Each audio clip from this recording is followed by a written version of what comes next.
Hey everybody, welcome back to my Miami Dolphins channel. This is Big D. I'm so glad that you could join me again. I know it's been a minute. It's been about a month since I've done a Dolphins video. And that's just because until recently, it's been a little boring. I mean, we got coaching, things were going good. But free agency started. You know, we went through the combine, not a whole lot of action going on there. And so free agency started. And we all thought, wow, this is like... this looks familiar, right? I mean, we didn't really do much. We have all this cap room, and I know a lot of you, including myself, were thinking, what are we doing? Thought we were gonna like change things up. We got a lot of needs. We got needed offensive line. God knows we needed help at the offensive line.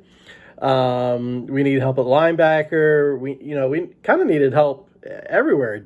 Definitely need some running back.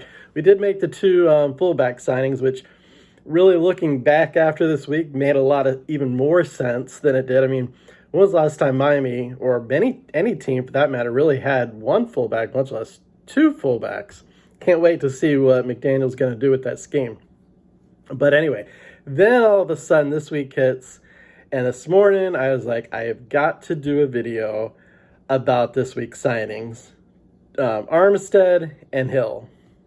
You know, when we landed Armstead, I knew immediately with that signing that the Miami Dolphins organization has finally changed. Yes, the Miami Dolphins organization has finally changed. And why do you say that, Big D? Well, I say that because every year it seems like we throw, Stephen Ross is not one to be afraid to sign a check. But we always sign the checks in the wrong spots. We always get these glaring free agent, high price people that really haven't even proven themselves. They look good, but really don't fulfill a need. Well, who's the first major pick that we get? Mr. Armstead. Man, I know that this is probably the biggest offensive lining signing that I can remember in forever. And so I knew right away that this organization has finally gotten it. And I could do a whole separate video on this, but, after kind of even talking to my kids a little bit, with like Greer, where was this before?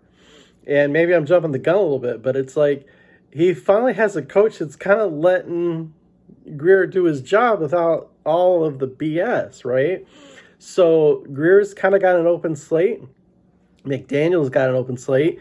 McDaniel's doing the coach thing, telling Greer what he needs. Greer's doing the GM thing, getting McDaniel what he needs.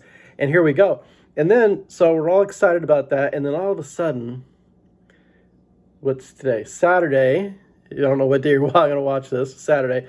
I believe it was Wednesday. I might be off. Don't shoot me. Don't shoot the messenger if I'm wrong. But out of nowhere appears on social media that Tyreek Hill has been granted a request to trade. And what do I see? I see that the Jets and the Dolphins are in running for that. Gotta get a drink of water. So, of course, when you've been abused by a franchise for as many years as I have, you immediately think, well, that's cool. Now the Jets are going to have Tyreek Hill. We got to deal with that nonsense. Then like 5 minutes later, I see breaking news from Adam Schefter, and I had to check the Twitter handle because there's a lot of fake Adam Schefters out there, that the Miami Dolphins have agreed to a trade with Tyreek Hill. The Tyreek Hill, the cheetah himself, is coming to Miami. I had to put my phone down and go, wait a minute, am I dreaming? And then I saw the contract that he was offered. Now, granted, we paid a lot for him. But overall, it's really not that bad. I mean, we're not going to pick till the third round, maybe. Career's not done. But we still have our 2 first-rounders from next year. And yeah, we paid him a lot of money. But you know what, folks? He's worth every dime. Just as much as Armstead was worth every dime at his tackle position, Hill's going to be worth it at the wide receiver position. Because you want to know what? I grew up in the 80s. I was born in the 70s, grew up in the 80s. There's probably a song there. I won't sing it. But back in the 80s, when Marino was quarterback, one of the main reasons he was so successful is because he had the two fastest receivers in the NFL at the time, Mark Duper, Mark Clayton, and all he had to do was just throw it up and they got it. And once those guys got it, there was no catching them. So what do we have? Fast forward, like, I don't know, 40 years it's been. I'm 50, I'm going to be 51 this year. It was around 84. So yeah, you do the math. Not gonna, it's depressing. Anyway, Duper and Clayton ran all over. Last year the Dolphins went to the Super Bowl. Both Duper and Clayton had over 1,200 yards receiving. Both went to the Pro Bowl, and nobody was catching them. So what do we have? Well, we have a lot of potential. We have Waddle on one side. We have Hill now on the other side. Both speed demons. They're already talking about racing. Please don't. Please, guys, don't be racing. Don't be pulling no hamstrings. Don't be tearing any ACLs. Same goes for you, Armstead. You don't be doing basketball or whatever. Just do your workouts and be healthy come September.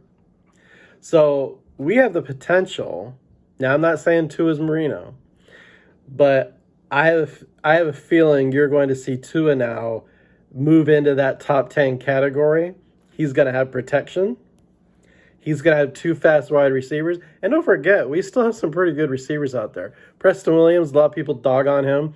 But if he could just stay healthy, he's the future star. And we still have Parker. Same goes for him. I mean, when that guy's healthy, that guy's a Pro Bowl receiver, right? When he's healthy. I get it, Dolphin fans. But just think of the potential. And for me, to kind of close this up, those two signings prove to me that the Miami Dolphins are finally on the right path. Now, they've still got work to do. There's still some glaring needs. Not real confident with the total defensive line and the linebacker core we've got.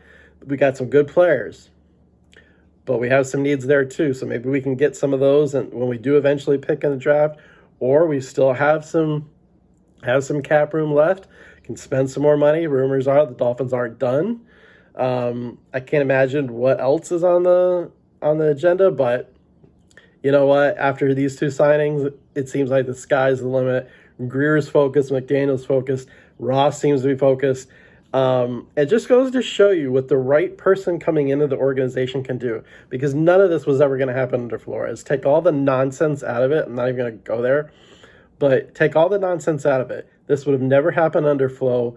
It only happened because McDaniel has brought a new energy, a new mentality, and a new way of doing football in Miami. I mean, just look what he did, bringing Madison back in. And, oh my gosh, I'm totally having a brain fart from before. Madison and the other corner. Surtain. God, how could I forget Surtain? Anyway, just all of this is starting to make sense. Now, I'm not saying Miami's going to the Super Bowl this year. I am saying the culture has finally changed, especially with these signings. So if you've never been to my channel before, welcome. I'm going to start doing these a little more frequently than once a month, because it seems like things are starting to happen at a more rapid pace. So if you've never been to my channel, please hit the subscribe button. Hit it again so you get any future notifications of my upcoming Dolphin videos. And hit the like button.